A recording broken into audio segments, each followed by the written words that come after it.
Assalamualaikum warahmatullahi wabarakatuh. Perkenalkan, nama saya Reza Kurnia Purwantara. NIM saya B1G121009. Saya di sini akan membawakan materi tentang kata semantik. Kata semantik merupakan istilah yang mengacu pada studi tentang makna. Semantik berasal dari bahasa Yunani, yaitu semantikos, yang artinya memberikan tanda penting, dan kata sema yang berarti tanda. Semantik adalah cabang linguistik yang mempelajari makna yang terkandung pada suatu bahasa, kode, atau jenis representasi lain. Dengan adapun jenis-jenis semantik sebagai berikut.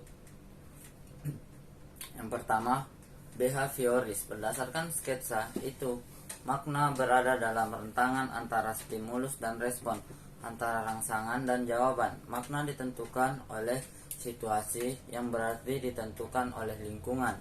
Karena itu, makna hanya dapat dipahami jika ada data yang dapat diamati yang berada dalam lingkungan pengalaman manusia. Generatif. Aliran ini menjadi terkenal dengan munculnya buku Chomsky tahun 1957 yang kemudian diperbarui.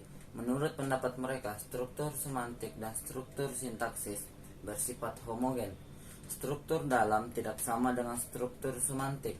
Teori ini tiba pada kesimpulan bahwa tata bahasa terdiri dari struktur dalam yang berisi tidak lain dari struktur semantik dan struktur luar yang merupakan perwujudan ujaran kedua.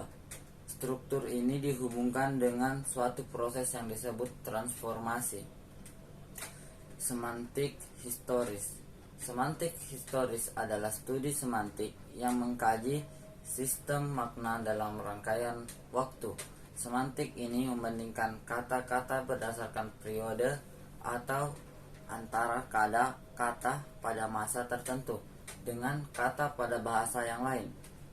Istilah makna menurut Jaja Sudarma, makna adalah pertautan yang ada di antara unsur-unsur bahasa itu sendiri. Sedangkan menurut Palmer, makna yang menyangkut unsur intrabahasa. Dengan demikian, makna aspek penting dalam sebuah bahasa.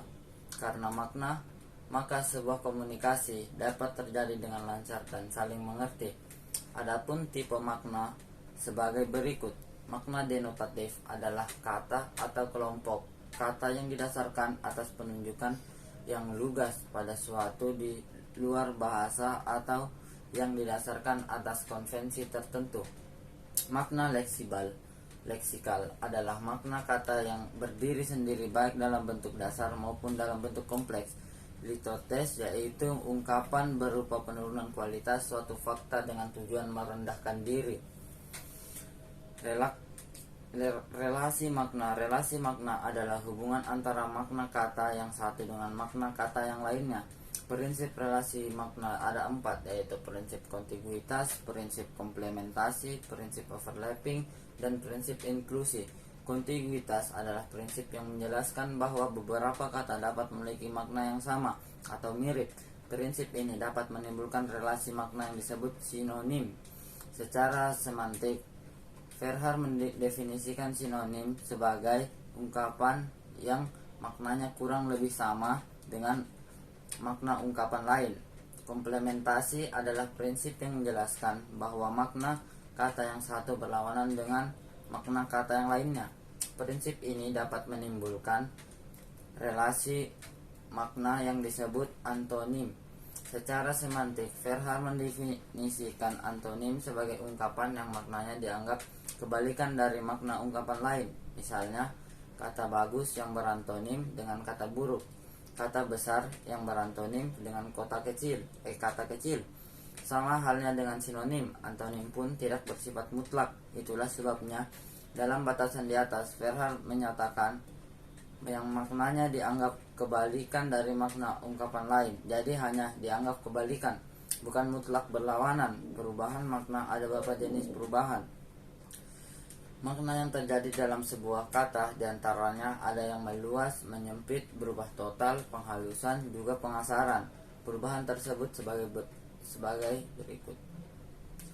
Awalnya hanya memiliki makna karena beberapa faktor sehingga menjadikannya memiliki makna lain. Contoh, Kata saudara, kata bapak, kata baju dulu hanya bermakna pakaian sebelah atas saja, tetapi sekarang bukan saja bermakna pakaian dari pinggang ke atas, tetapi juga topi, dasi, celana, sepatu. Gejala pada suatu kata yang awalnya memiliki makna yang luas, kemudian hanya terbatas pada sebuah makna saja. Contohnya, kata sarjana dulu digunakan untuk menyebut orang yang cerdik, pandai, tetapi sekarang hanya digunakan untuk menyebut orang yang sudah lulus dari perguruan tinggi. Kata pendeta dulu bermakna orang yang berilmu, tetapi sekarang hanya bermakna guru dalam agama Kristen. Total yaitu perubahan yang berubahnya makna dari makna aslinya, walaupun masih ada kemungkinan persamaannya, tetapi jauh sebaiknya jauh. Cukup sekian penjelasan saya tentang simatik. Apabila ada kesalahan, mohon dimaafkan. Saya tutup dengan wabillahi taufiq wal hidayah. Wassalamualaikum warahmatullahi wabarakatuh.